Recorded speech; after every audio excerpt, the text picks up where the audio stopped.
जय हिंद, वंदे मातरम। दोस्तों, मैं Divyansh Namdev PW only IAS में आप सभी का बहुत बहुत स्वागत करता हूं, अभिनंदन करता हूं। और आज अपन जिस मुद्दे पर चर्चा करने वाले हैं वो बेहद ही आज के समय का ज्वलनशील और गंभीर मुद्दा बन चुका है। क्योंकि आप ऐसे सोचिए कि अगर हमने कोई एक्ट मैरिड वुमेन्स के प्रोटेक्शन के लिए इंट्रोड्यूस किया था और आज अगर उसी एक्ट का कुछ इस तरीके से मिसयूज होने लगे कि मरने वालों में, मतलब सुसाइड करने वालों में अगर मैरिड मैन के परसेंटेज में 2.5% की वृद्धि हो जाए, वो भी महज सिर्फ और सिर्फ 10 साल में, तो ये अपने आप में क्वेश्चन तो पैदा करता है। क्योंकि जो एक्ट सिर्फ एक पक्ष के प्रोटेक्शन के लिए लाया गया था, अगर उस एक्ट का मिसयूज होने लगे कुछ इस तरीके से कि एक्सट्रीम स्टेप लेने वालों में 2.5% की वृद्धि, वो भी सिर्फ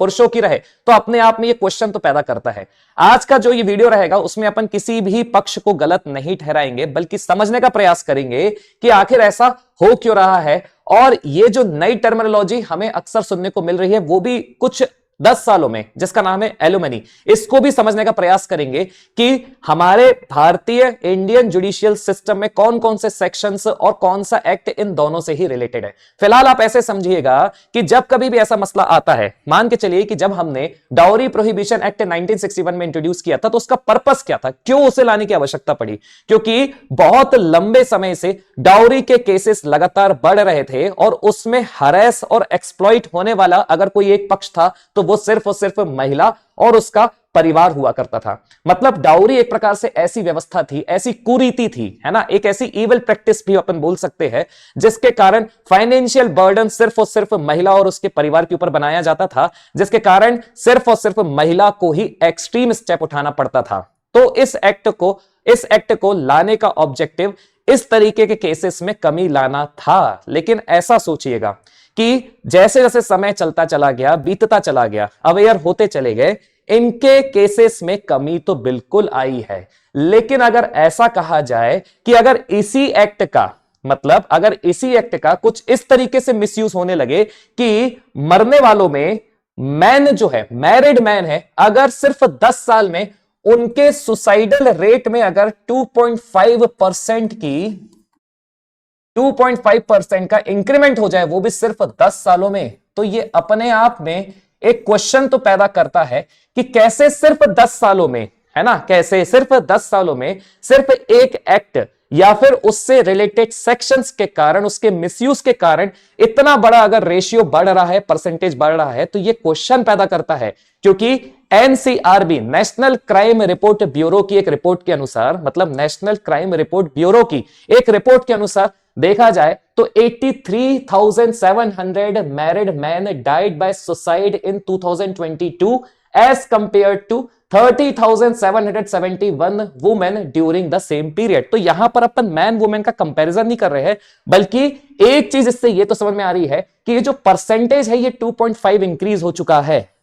मतलब देखिए, यहां पर बात यह आ रही है कि जो जायज रूप से परेशान था या जायज रूप से जो परेशान था, उसके लिए तो सजा होना बिल्कुल वाजिब है, उसको सजा मिलनी ही चाहिए। लेकिन जिस तरीके से फेक एलिगेशन और फेक केसेस में इंक्रीमेंट हो रहा है, यही सबसे ज्यादा चिंता का विषय है और यह बताता है कि इसमें बदलाव की आवश्यकता है। क्योंकि जिस तरीके से एक्सट्रीम स्टेप उठाया जा रहा है उसमें सिर्फ एक ही पक्ष है आज के समय में, वो है मैरिड मैन। क्योंकि देखिए, नेचर तो यह कहता है और यह बिल्कुल सच बात है और ऐसा होना भी चाहिए कि womens are meant to be love. क्योंकि जब उनके साथ कुछ होता है तो पूरा इकोसिस्टम उनके साथ खड़ा रहता है और इसमें कोई बुरी बात नहीं है, है ना, इसमें हम भी एग्री करते हैं और जो पुरुष है वो बिल्कुल एग्री करता होगा। लेकिन उल्टा सोचिए, जब कभी भी किसी मैरिड मैन के साथ कुछ गलत होता है तो वो तो पड़ जाता है अकेला, वो किसके साथ डिस्क्लोज करे और वो किसको बताए अपनी व्यथा? क्योंकि मैन का ये नेचर ही नहीं होता है कि वो अपनी प्रॉब्लम्स को सामने अच्छे से शेयर कर सके।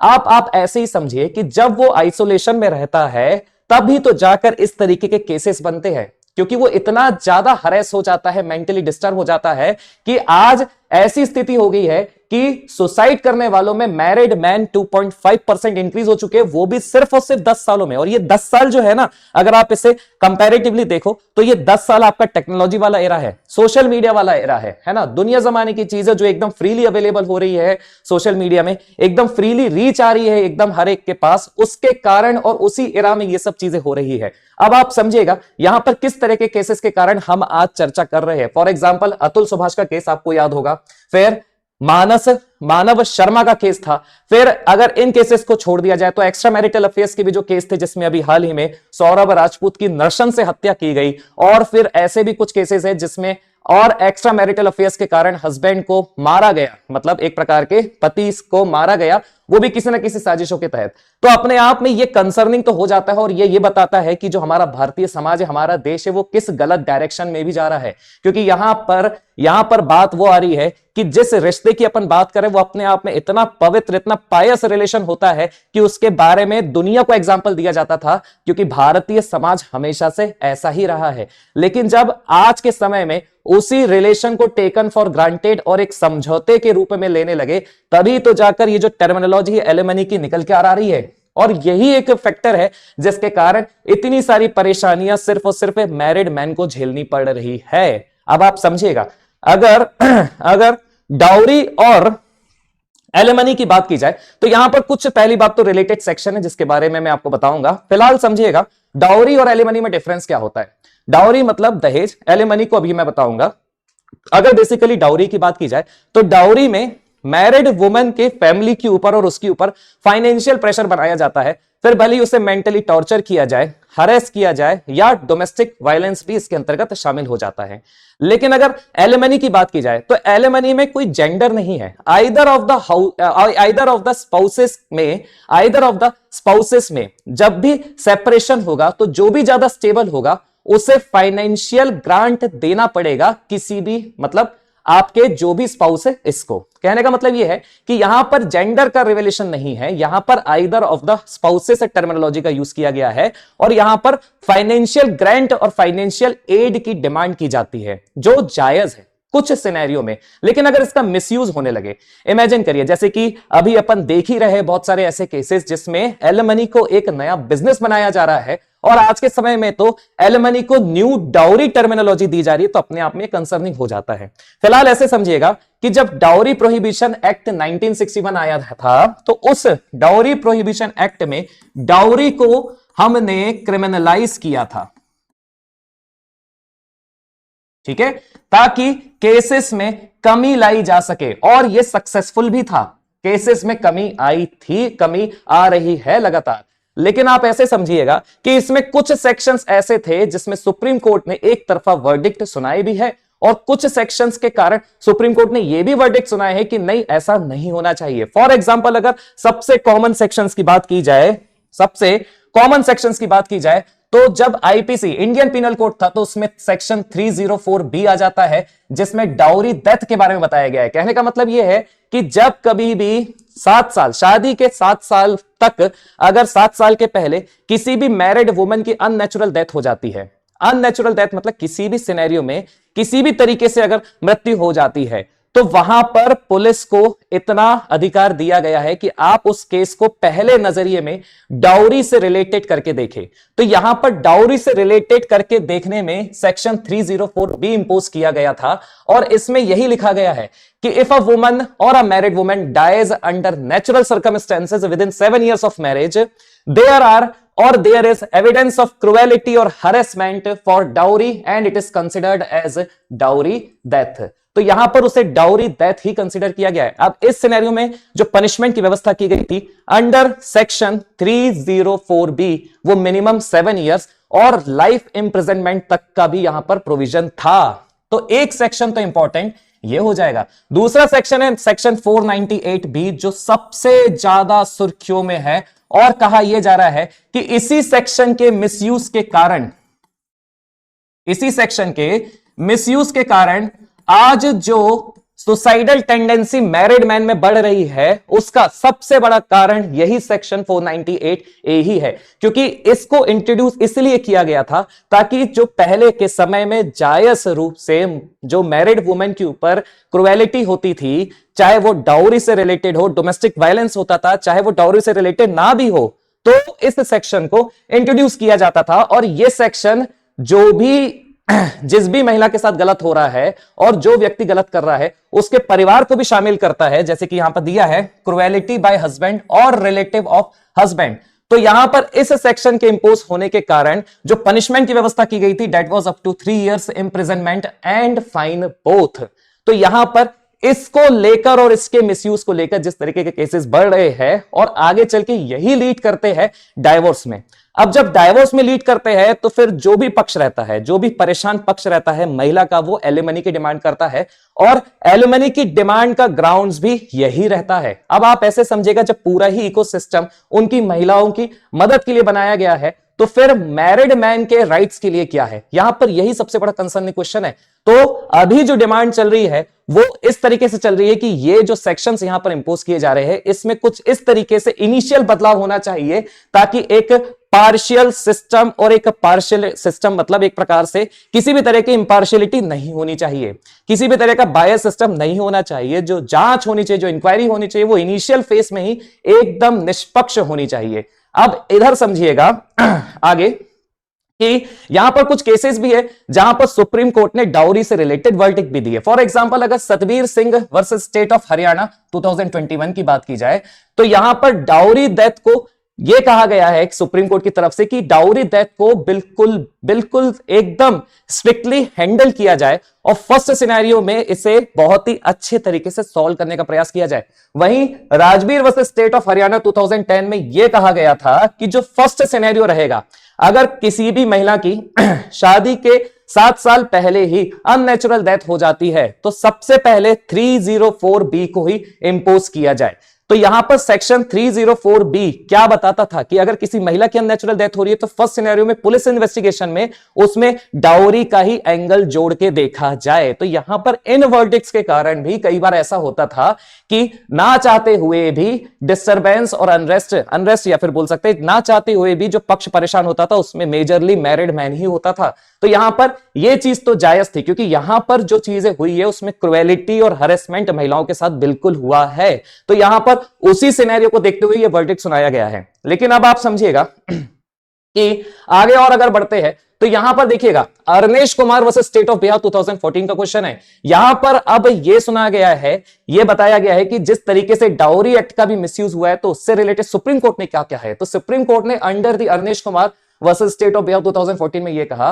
कि arrest under section 498A IPC should not be automatic. Police officer must conduct preliminary investigation before making an arrest. क्योंकि स्टार्टिंग में जब सेक्शन 498A IPC को इंट्रोड्यूस किया गया था तो कॉग्निजेबल और नॉन बेलेबल वारंट के द्वारा पुलिस उठा के ले जाती थी, है ना, और खूब परेशान करती थी। लेकिन पहली बार 2014 में Arnesh Kumar versus state of Bihar में सुप्रीम कोर्ट ने यह रूलिंग करी कि प्रिलिमिनरी इन्वेस्टिगेशन होनी चाहिए, है ना, बिफोर मेकिंग एन अरेस्ट। उसके बाद देखिए 2018 में just after the 4 years social action forum for Manav Adhikar versus union of India में भी सुप्रीम कोर्ट ने यह डायरेक्ट किया कि एक फैमिली वेलफेयर कमेटी बनानी चाहिए जो स्क्रूटिनाइज कर सके सेक्शन 498A के केसेस को, ताकि जो फॉल्स कंप्लेंट्स और फॉल्स एलिगेशंस इस सेक्शन के माध्यम से मैरिड वुमेन की तरफ से लगाए जा रहे हैं उसमें कमी लाई जा सके और एक निष्पक्ष निर्णय सुनाया जा सके। क्योंकि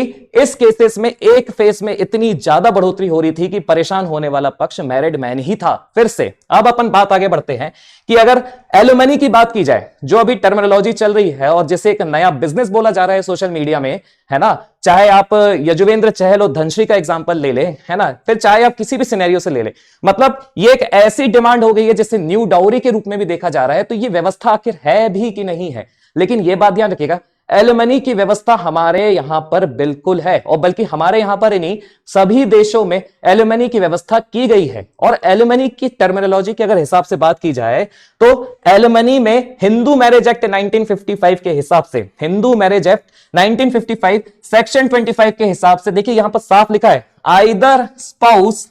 can claim permanent alumni and maintenance post divorce. तो जब आइदर स्पाउस लिखा है तो फिर क्यों फाइनेंशियल बर्डन सिर्फ और सिर्फ मैरिड मैन के ऊपर ही आ रहा है। जिस तरीके के केसेस बन रहे हैं और जिस तरीके का इकोसिस्टम ऑलरेडी डेवलप करके रखा गया है कि सिर्फ और सिर्फ लाभ पहुंचता है तो सिर्फ महिलाओं को पहुंचता है, और वो भी फेक एलिगेशंस के माध्यम से इतना ज्यादा कई बार उनको एडवांटेज मिल जाता है कि बाद में इन्हीं को सुसाइड करने का या सुसाइड करने की इनकी नौबत आ जाती है। तो यही अपने आप में सबसे ज्यादा बड़ा कंसर्निंग क्वेश्चन था और कंसर्निंग डिबेट अभी चला आ रहा है कि किस तरीके से इन पर रोक लगाई जाए, इन पर कमी लाई जाए। इसके अलावा देखिएगा, ऐसा नहीं है कि सिर्फ हिंदू मैरिज एक्ट 1955 में ही एलिमनी का हो, स्पेशल मैरिज एक्ट 1954 में भी एलिमनी के बारे में बताया गया है, that is similar to the Hindu marriage act. और ये याद रखिएगा, सिर्फ ऐसा नहीं है कि अपन हिंदू रिलीजन की ही बात कर रहे हैं, क्रिश्चियन रिलीजन में भी उनसे रिलेटेड यहां पर इंडियन डाइवोर्स एक्ट 1869 लाया गया था, जिसमें it also allows for maintenance and alimony awards. तो यहां पर देखिए, ये जो सिनेरियो चला आ रहा है, यही सबसे बड़ा क्वेश्चन बनकर आ रहा है कि हमारा भारत अब किस डायरेक्शन में जा रहा है। और अभी देखिए, 3 दिन पहले की तो और मजेदार खबर है, एक व्यक्ति ने डाइवोर्स और एलिमनी से बचने के लिए ही, ये केस है आपका उत्तर प्रदेश का, Uttar Pradesh man gets wife married to her lover, I will take care of our children too. Uttar Pradesh के एक व्यक्ति ने अपनी पत्नी के लवर के साथ ही पूरे गांव के सामने ही विवाह करा दिया और बोल दिया कि तुम स्वतंत्रता से रहो, तुम्हारे बच्चों का और मैं मेरे बच्चों का ख्याल खुद से रख लूंगा, तुम अपनी जिंदगी जियो। तो मतलब यहां पर उसने ना डाइवोर्स की बात करी, ना एलिमनी की बात करी। मतलब ये अपने आप में एक नया ही एक फेस पूरा हमें देखने को मिला है। तो अपने आप में ये जो पूरा मुद्दा चल रहा है, इसको आपको गंभीरता से समझना है और कमेंट करके बताना है कि आपके नजरिए से जो या जिस तरीके से डाइवोर्स एक्ट और डाइवोर्स प्रोहिबिशन एक्ट 1961 का मिसयूज हो रहा है, सेक्शंस का मिसयूज हो रहा है, उसको किस तरीके से भारत में एक प्रकार से रिफॉर्म लाया जा सकता है, ताकि जो भी जांच हो वो बिल्कुल भी निष्पक्ष तरीके से हो। और जो एक्सट्रीम कदम उठाया जा रहा है भारत की तरह, भारत में भारतीय युवाओं के द्वारा, स्पेशली मैरिड मैन के द्वारा, उसमें भी किस तरीके से कमी लाई जा सकती है। तो कमेंट करके जरूर बताइएगा। जय हिंद एंड वंदे मातरम दोस्तों।